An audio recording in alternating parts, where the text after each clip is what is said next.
is your take on this Miami technology and the little players who are now bubbling up and sprouting and becoming flowers, and who knows how far they'll get? But tell me a little bit about your perspective on the South Florida technology field. So you fixed it because you said Miami, and I was always the guy sitting up there in Broward saying, it's not just Miami. It's not just Miami. That's right. No. Yes, Miami Vice. It wasn't South Florida Vice, it was Miami Vice, right? And we're still stuck on that. We're still up on that, which is fine. It's all well and good. I was raised in Miami. I was born in New Jersey. My family moved to Miami in 1970. Been through it all.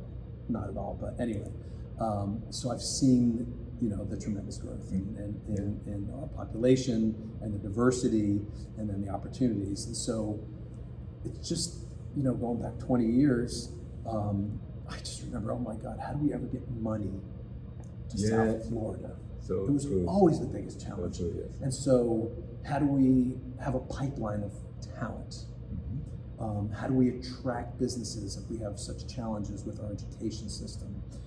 How do we interface with the universities?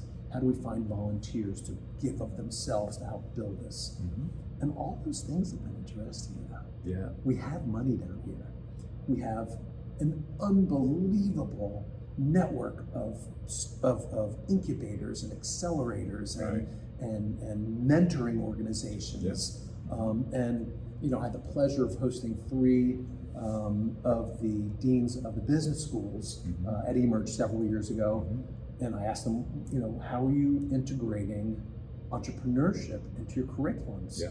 And they were well on the way for that. Business plan competitions, pitch nights. So you look at, south to north, FIU, unbelievable what FIU is doing and what Dr. Angan did down there. And how many IT students that were graduating out of FIU.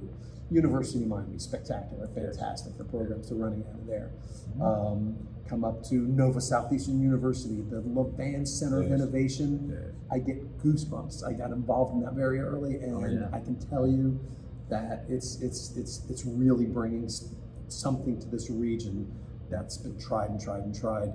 And the fact that we had a space day and we had an innovation day and we have the politicians behind it, we have the government behind it, we have money behind it. So these PPPs, these public-private partnerships, is completely what was missing. NBC is another one we can't forget, right? I am NBC, so I am. So I am, So what Miami-Dade has done, and they just had a new program that was just announced, and so I'm very excited with that. And just go right up. I mean, what they're doing at Florida Atlantic University, Tech Runway, 9th anniversary, right? And some of the success stories that have come out of these programs are unbelievable. Jan Bednar, who came out of Tech Runway, just won the EO Entrepreneur of the Year. And he was a college student when we all met him. And he had an idea, and his idea was to ship boxes over to Eastern Europe because he could buy things here that his friends couldn't buy here. And it turned into I don't know how many hundreds of millions of dollars he's raised and how big he's become, but he is a direct result of commitment from the universities, from the volunteers, from the mentors, and this commitment to bring South Florida. Listen, all over the state, we're winning all the contests, on the pitch contests, on the business plan competitions. South Florida is alive and well, and I'm really proud of the people that I've been associated with who've made it happen. And there's capital flowing now, and there's talent coming out, and also the whole theme of upskilling and cross-skilling, etc. No, you look at Launch Code didn't quite make it here. They're going to get mad at me, but the folks down in Wynwood. Brain Station, thank you. Thank God. They Win Code and then Brain Station. And then Brain Station, and they're fantastic. I've done several events there.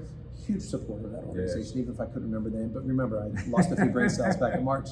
So think about this. So we've got the ability for the upskilling of our workforce to be able to learn coding, but there's so much more. It's funny, we focus so much on coding, which is wonderful, but I think coding, entrepreneurship, and then anything that's STEAM, so anything STEAM associated with, and this is back to your original question about arts and technology.